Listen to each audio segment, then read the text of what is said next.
Hi, and welcome to The Baru, a modern lifestyle podcast for dogs and their people. I'm your host, Charlotte Bain. Today, you guys, I have a very special guest. Her name is Miranda Alcott. Miranda has been an animal communications counselor and a medical intuitive who works under the auspices of veterinarians for over 40 years. Her classes and her workshops can help you to better understand and improve the bond that you have with your pet. She has a Master's of Arts degree in spiritual psychology. She's also a certified crisis responder who's worked crisis response in both Columbine and the World Trade Center. She's also just a really lovely human to chat with. We chat about how we can be more mindful around our pets and how we really need to take that moment to listen. Even if you're skeptical about the metaphysical aspect of animal communication, I really encourage you to listen to our chat with an open heart and an open mind, because the stories that she shares and the messages she brings are so beneficial to improving the relationship you have with your pet. So let's listen. So thrilled to have this opportunity to be here with you. Well, thank you. I'm very excited to be here, and I'm grateful that you asked. So thank you. I think first I just wanted to ask you, it may be a very simple question, but when did you know that you had this beautiful gift, being an animal intuitive, being able to speak with and speak for the animals in ways that we can't understand? When did you know that you had this gift, and did you welcome it? And did those around you welcome it? Or were you kind of like, what is this in the beginning? Yeah. No, as a matter of fact, I came in blessed, so blessed, remembering where I had just been, and didn't understand why everybody couldn't remember where they'd just been. Uh-huh. So for me, it was an adjustment of trying to figure out how to communicate and what to do with my time here. Right. I remember the agreements I made coming in, which was to teach. And it was very humbling for me because I didn't understand how I was going to be able to teach, not understanding a lot of what was going on. And so as far as did everybody accept it, when I was 9 is when my parents then joined ASPR, American Society for Psychical Research. Oh. And that was a wonderful addition to our family. But at 3 years old was when I was expressing things to my parents, and my mom said, honey, let's just keep that in the house, Right. And that was wonderful that she did that, because it was awkward for me young, because I didn't understand what that meant, but she set a boundary for me. Mm-hmm. And that meant I would be safer as years went on to know that I could talk about it in the house, right, to a certain extent, but not to take it outside, because people would have different opinions of it. Yeah. That's so wonderful. So she was protecting you, essentially. Yes. And I didn't know that at the time, because I was young enough that I thought everybody did this, which everybody can, but it takes work. Right. And it takes commitment. Mm-hmm. And it isn't something that, it's just, in 90 minutes, you can learn 60 minutes. Yeah, there's certain things you can do in that time frame, but it depends on how focused you are and being respectful of the animals around you. Right. Because it's a much deeper study about respecting who they are, what their culture is, what they have to teach you. So it's not just, oh yeah, that's my dog. It's hold on. And I feel that people don't realize they have many times a teacher walking right by their side, right, who perhaps knows more about their lives than they do, but in a different way than we may think of it. We have a tendency to anthropomorphize and think that the animals should be like us. And instead, if we allow ourselves and work to the level of being able to understand how they see us, there's a lot there we can learn. Interesting. Can you expand on that a little bit? So many people, when I first started doing this professionally, so I have done this work for eons, literally eons. But in this lifetime, I've done this work. And in the beginning, when I first was working with people coming into my practice, Some of them would come in, you tell him and you tell him. And it was like, no, that's not what I do. Right. You may need someone else. Right. Because what I do is we first listen. Mm-hmm. We first listen because those animals have observed us. And there's a really good chance they know more that we need to know. Yeah. But if we come off with the attitude that you're not doing what you need to do to be with me, it's like, hold on. Did they actually have a key to your front door and open it and say, this is where I want to be? Right. Or did you adopt them and now you're complaining because they're not doing what you want them to do? Right. It has to be a team. It has to be approached as a team. And I'm sure you see that in your work as well, Charlotte. Absolutely. It's just being mindful that there's a emotional, sentient being living with you on this planet, you know? Absolutely. And I can... All of the above. I can say that my dog is for sure my spirit guide, but we can get into that later. My soul guide.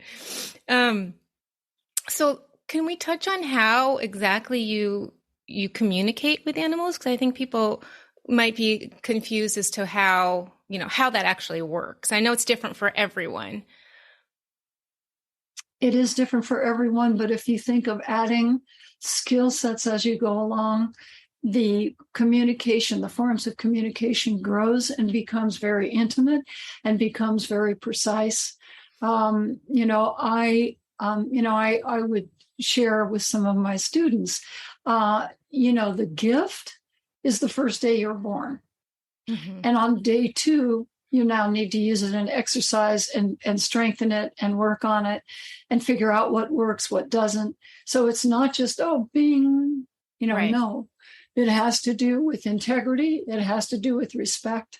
And then you have different skills that are added. Some people hear words spoken, and many animals that are in our environment living with us, especially dogs, are used to hearing our sentences. Sometimes they will communicate in a sentence. Many times, most animals' main languaging is pictures. And as a species, we picture what we're saying. So we're actually sending information out. Invariably in one of my classes, someone will say, how did my dog know we were going to go for a walk? And someone else may say, well, because you picked up your keys. And the person says, no, I was sitting on the edge of my bed. Right. So how does that work? How that works is that you were picturing where you were going to take the dog. Right. Let's go. Mm-hmm. Hurry up. Let's go. So I encourage people to understand that's one way that's very easy and a good way to start is to be open to using what your internal visual messages are that you're sending and receiving. Mm-hmm. So there's a whole list of ways to receive. Some people hear voices. Okay. Some people get a sense in their body. Sometimes it's a temperature. Sometimes it's wind. Sometimes it's clouds. Sometimes it's someone who's passed that leaves information in ways that you would least expect it. Sometimes it can happen where a human is concerned about their animal, doesn't know what to do, and they are in a meditative state in the morning and they go out for a walk and they may pass someone on the sidewalk talking to a friend that has one sentence that's the answer to what they were asking.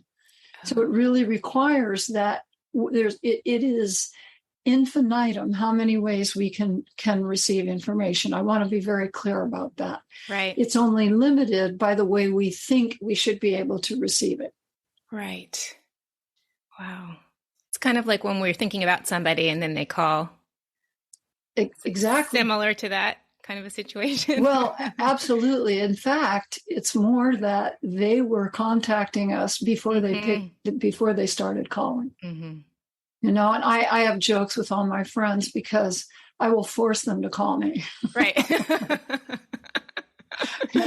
Like, finally you called me. I've been working on you for 3 days. Right. So They weren't trying to hear it. Is there a common reason that a lot of people will get in touch with you and want to use your service and want to use? Yes, there are lots of reasons actually. Because I am an animal and human communications counselor, so that I'm a counselor as well for humans, which builds a very strong team between listening to the animal, what the complaints are, what the wishes are, what the hopes are, and being able to build a program from that place. So mostly people come for behavioral or illness, but they also come for introducing a new animal to the family. They also are introducing different medications, different modalities, and how to work with whatever's going on. Sometimes the family has received a terminal diagnosis about the animal, and they want to know how to proceed as far as, does he know what's going on in his body? Does he know why we're doing these things? Right. And then also posthumous as well. Yeah. So that when people want to get in contact with their beloved pets that have passed. Yes. Essentially. Yeah. And there's an area that I think this time of year is really important to know, and that's a vacation exercise. If people go to my courses page, which is MirandaAlcottCourses.com, if they click in there for information, they can get a copy of it's free, of the vacation exercise. And it's something worth spending time and looking at and working on it. But it's wonderful because you're then giving your animal a heads up. This is what's going on. This is what we're going to do. You're not just leaving your animal in the hands of your incredible carer, but also with the dog saying, but also with the dog saying, wait a minute, where are my humans? What's going on? Yeah, it can be traumatizing, pretty scary to throw a dog into a new environment. So, I know that you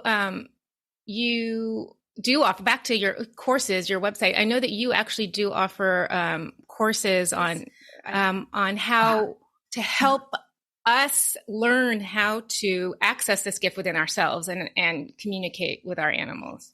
Yeah, I want to touch on that. Listening. Yes, the harmonious listening course, and there's one starting very, very soon, actually. But the harmonious listening course is for a level 1 beginning animal communication, so that you're actually aware that you're now forwarding, wanting to actively communicate. Different from maybe or maybe I don't. Right. And it's an exciting class. We do exercises, meditations. We have pictures we work from, as well as some live animals, depending on how much snow there is up in the Rockies, because it's hard to get a horse to stand still, even though you're shooting cameras. But yeah, we have different species that we work with, and it's all about supporting the human in being okay with listening. And always it's about asking permission to communicate, not the assumption that it's okay just to jump in. Right. No, we always ask first. I am a human that wants to learn communication. Would you be open to, and is it appropriate for me to work with you right now? Sometimes the animals say, nope. I was going to ask. And that's great. We just say, okay, next. Then we'll work with the next animal. Yeah. Because they just don't feel like sharing. They're just not open. Well, the thing is, it's not that they're not open, but some animals are more sensitive than others. And to have 90 people jump into them. Just like us. Yep. Yeah, exactly. That's a lot. That's a lot. So in the classes that I teach, I'm already working with those animals. So I've already asked them. I wouldn't expose them if not. But the point is, each individual needs to ask. Right. Do you have a story, a success story, I guess, or a story that you could share with us of someone who came to you or an animal that came to you to communicate with, and you were able to help them in some certain way? Yeah, so there's. I'm sure there's a million of them. Yeah. Yeah, there are, but this may not seem like the outward success, but if you listen at a deeper level, I think especially your listeners will understand this. Yeah. So I have a client who had needed to have open heart surgery. Okay. And his cat's 17 years old. Mm-hmm. And he knew that he was going to have to stay in the hospital for a while. And he was very concerned about how his cat would do without him. So we talked to the cat, and he said, the human said, I want you to know, if you need to leave your body while I'm doing this, I will understand. Mm-hmm. So he didn't want the cat, wondering. He went into the hospital and had his open heart surgery. And I just know that he stayed in for quite some time. And when he came out, which was so incredible, his animal, his cat was still alive, mm-hmm. and had waited for him. Mm-hmm. And when he finally returned, he asked his cat, do you need to leave your body? And the first response the cat had was, Craig is the most brave being I know. And because he was brave, I could hang on till he got home. Yeah. And now I need to leave my body because it does not work for me anymore. Mm-hmm. And I look at that as such a beautiful success, because nobody asked this animal to stay. Right. But because his human respected him and said, if there's a problem, if there should be a problem or you need to leave, I will line you up with someone that can help you leave if that's what you need. And the animal felt the freedom then to be able to do what it needed to do. And it decided to stay. He did. That was Rice Cake. Rice Cake is so wonderful. He's still teaching. I love him. Really? Yeah. Great name. Yeah. Craig and Rice Cake. Very sweet.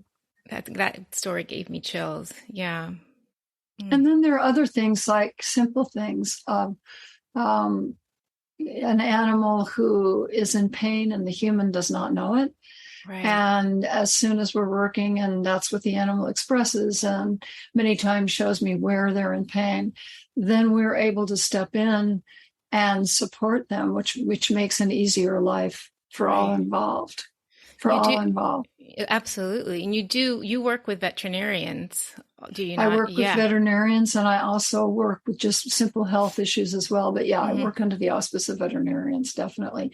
I don't diagnose. I'm not a veterinarian. And plus the fact I don't have the kind of mind and brain that understands all of the veterinary areas. That's not what I do. And I remember one time I said to a vet up in the mountains in New Mexico, we were working with an animal, and I said to her, I just never knew that the ankle bone was connected to the heart bone. And she lovingly said to me, Miranda, from a Chinese medicine standpoint, it is. Yeah, because it's all one. Right? That's all one. And I just love that. But I know the veterinarians, they're amazing. And I'm so blessed to work with some that are integrative veterinarians, so that are just incredible beings to me. Right. They look at the whole, I'm staring at my dog right now. They look at the whole pet, right? Whole animal. Absolutely. The whole animal. Is there one thing that you've learned from the animals, or something that they're trying to convey to us that they need from us in your work? Yes, to listen. To listen. Yeah. Because and I have a huge bag of tools. However, it all goes together at once. Now, it's all woven into what I do. But listening is the most important thing, because we spend so much time telling our animals what we want, telling our animals what we need, telling them where they're not correct or what they should be doing, when they really need to be heard, which is why I feel animal communication for everyone is so important. Because we ask a lot of them and they give a lot to us. Right. But there's so much more to respect them. So really it is listening. They're animals that are having a behavior that the humans, matter of fact, I was just working with someone the other day that was saying, why is he crying all the time? And it's separation anxiety and it's making me crazy. And, every so often we'll be walking and he screams out and, why is this happening? And you please tell him, please, I can't live like this anymore. Well, bless that little dachshund's heart. He's been in pain for years. Yeah. And we can't just reach down and pick somebody up without considering their spine. Right. So it's important to listen and really look objectively. And that's why in the exercises that I give to the beginning students is being quiet and checking in with yourself first. Because if you're tense and your mind is going, it's not fair to the animal. And you're thinking that, oh no, you'll be able to override all the stress that you've had today to hear your animal. No. You need to create the space so that the animal can get through with communication. Sometimes that means meditating, and meditating is the number one skill set to develop because you will open up more. You will relax more. And I'm not saying meditate for hours. I'm not. Right. But if you keep touching in base of, hold on. See, and just with that breathing, my energy changed. Taking that moment. Yeah. And now, if I want to know what my animal's doing, I'm in receivership. Different from the animal having to go over hurdles to get my attention. Right. Yeah. Yeah, no, you were asking me about, some of the special things that happen. I have been so blessed to be working, for instance, with an animal. There was this beautiful horse up in the Rockies named Tika. And she and her human had worked extensively together, both with T-touch and training and all kinds of wonderful exercises, getting to know each other. And they were such a beautiful team. But they were out trail riding and came to an arroyo, meaning with water in it. And the horse wasn't quite sure how to handle it. And so at the same time, the rider closed her knees on the horse to jump over the little water. The horse started and stopped and then took off, which threw the rider. And that rider ended up having to ride for an hour and a half more with a brain injury, which people were not sure that was going on, to get back to where her husband could then take her to urgent care, who put her in a flight for life out of the Rockies down to Denver. While this person was in ICU, and I tear up just thinking about this again. Okay. She had 2 horses and 2 dogs, and they formed a circle of healing, a sacred circle. At the beginning, we weren't sure if this human was going to make it. Right. And when the human immediately had someone get to me and say, please tell my animals, I love them. They said, we can help. And they showed me a circle of all of them, just creating this beautiful energy that was gathering that their human could pull from. And then they ended up circling her. And I described it to the human when she was able to speak on the phone, still in the hospital. They were circling, as we would think, over her head, but they were just around her so that she would be absolutely protected for her healing. Right. And that meant she could relax, which is challenging when you're in an ICU. Yeah. She could relax to be in complete receivership. And I will share with you that woman healed. And she's riding again and doing beautifully. And she's been riding for a number of years. it's a hard healing. Traumatic brain injury is a hard healing. That is a hard healing. healing. And she is doing beautifully, and Tika is amazing and stays in touch with her all the time.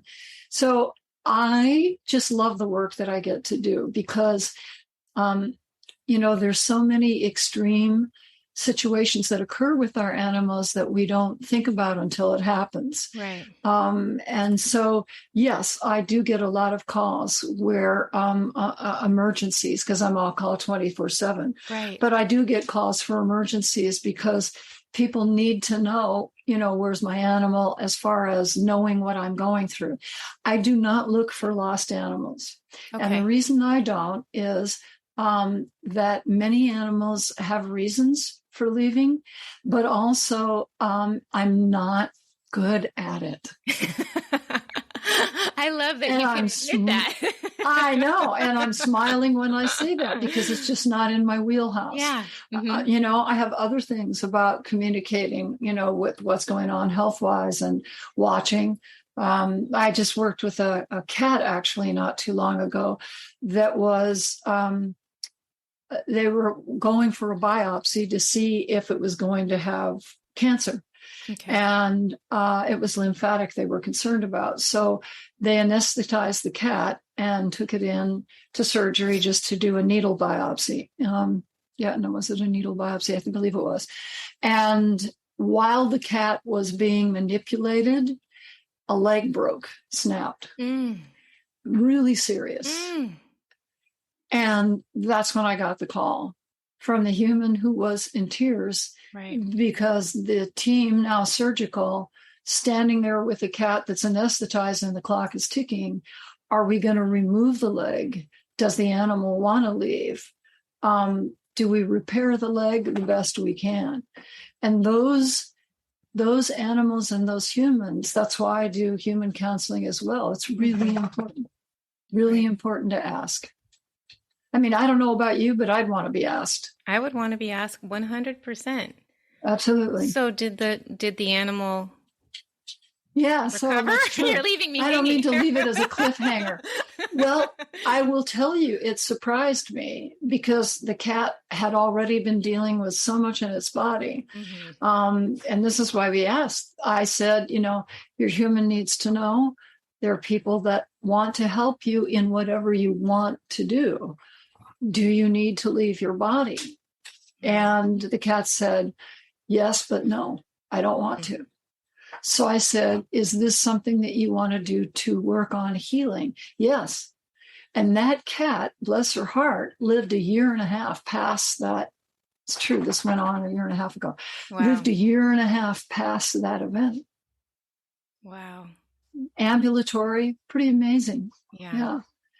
So, you know what? I mean, I have seen animals come into my practice that are on 3 legs and can't see and can barely hear. And you think, okay, obviously they're ready to leave. And they say no. Right.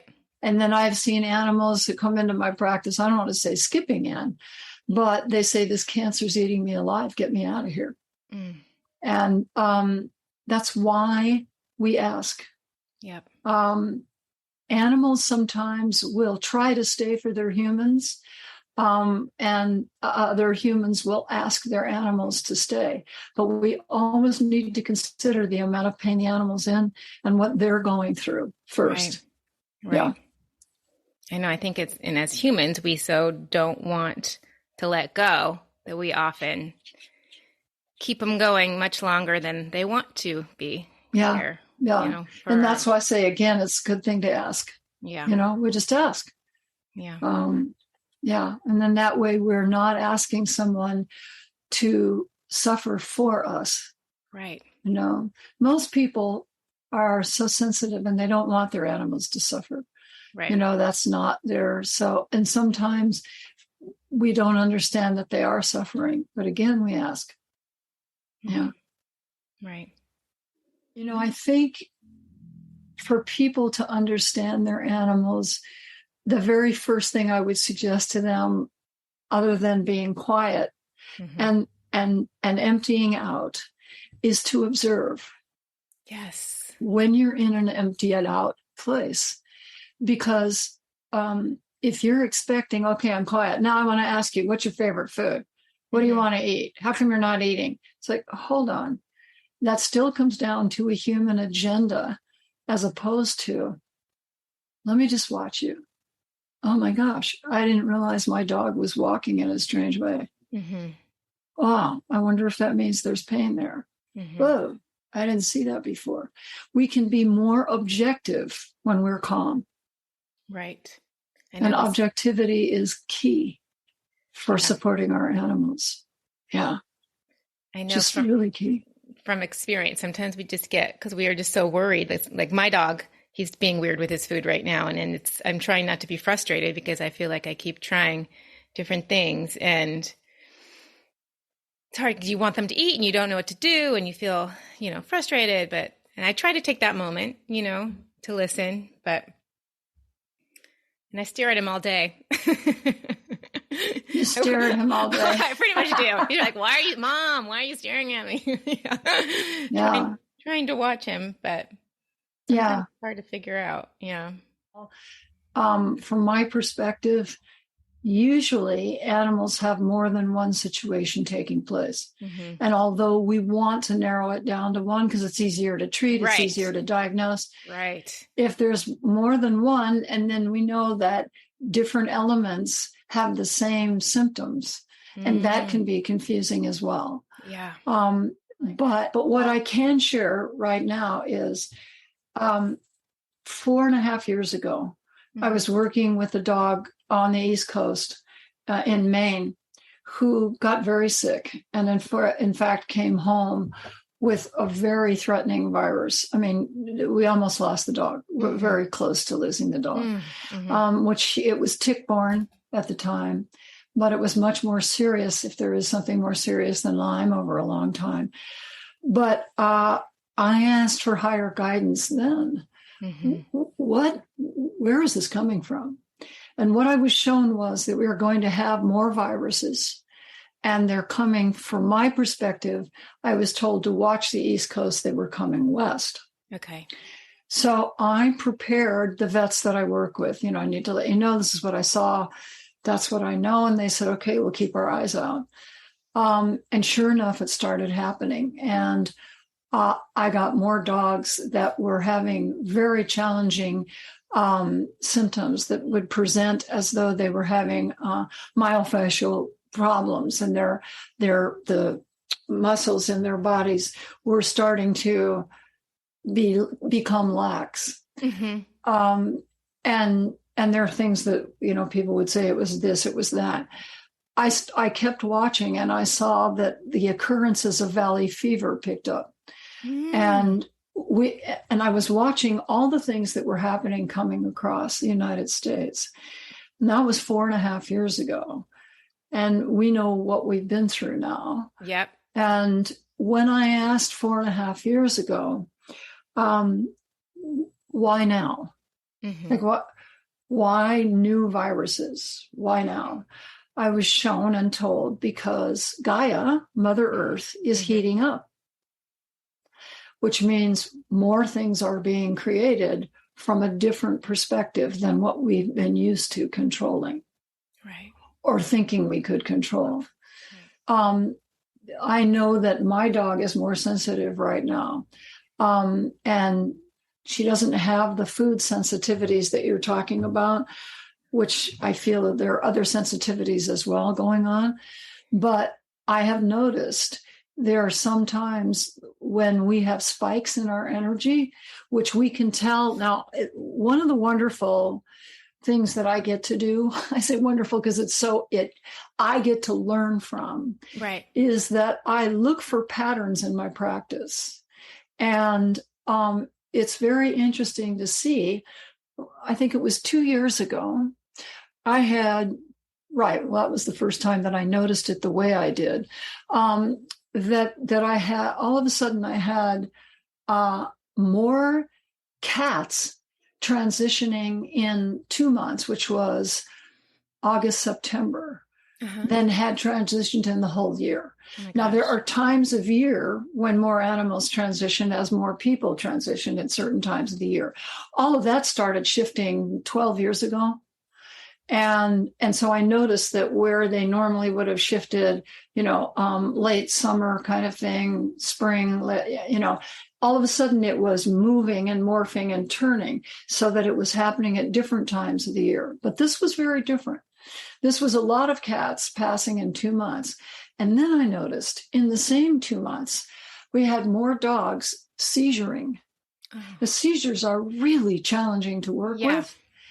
And all of a sudden we had more dogs seizuring. And oh my gosh, we had more horses colicking. So I'm looking at what we're going through. And when I say we need to look at the culture, we need to look at the context. What we are going through on our planet, we personally have never lived through before. Right. So in physical form. And there's a lot more we could say about that. But the bottom line is we need to take that into consideration. We also need to take into consideration what happened with the animals when COVID hit. Right. Because the world was scared, not the earth, but all the people on it. Yeah. That goes around the planet in, like we think of a swell in the ocean, goes around the entire planet. And it affects everyone and everything, plants, animals, all over the place. Everything is affected. And so the animals get scared because they're used to seeing humans in a certain place. The wild ones are concerned because we're not showing up in their environment as much, which at first is real freedom and beautiful. Right. But the fear that comes with it, that is human-based, occupies everything. Does that mean the humans are coming for us? Right. I mean, we literally think about that. So it is really important to take context into what are you exposing your animal to? Right. What are you doing? One of the services that I offer is a travel package. And that's used when people, because I have a number of clients that are in the entertainment industry, right. And they will go on a shoot and we Zoom and the animals feel so much better. So I thought, wow, this is really great. This is really a good thing. And it is for the animals. But then I started getting feedback from the humans returning home from work. Miranda, we have to talk. Say, okay, what's up? Well, and I'd say, is there something wrong with your animal? Well, what is it? Well, it's just that when I come home, after we've talked while I'm gone, they're not dancing around like crazy like they were. They go, oh, wow, you're home. Right. Good. I'm glad you're home. Different from, oh, my God, you're home. Where have you been? Yeah, that's interesting. Yeah. Swinging back to Chance really quickly. What this all kind of started, I can really pinpoint it back to in a different form to like April of 2020 is when he started changing, like started getting interesting. And, part of it, you can say we thought maybe it was age, but no, I mean, we were all, even though our lifestyle really didn't change much because, I was able to continue working with the dogs and all the things, but the vibration on the planet and my vibration, everybody was really panicked and stressed out and it was really heavy and the energy was so intense. That's right. We haven't quite bounced back from that. And I'm just, Right. Yeah. Because releasing that stress, releasing that pain, releasing the fear, is it going to happen again?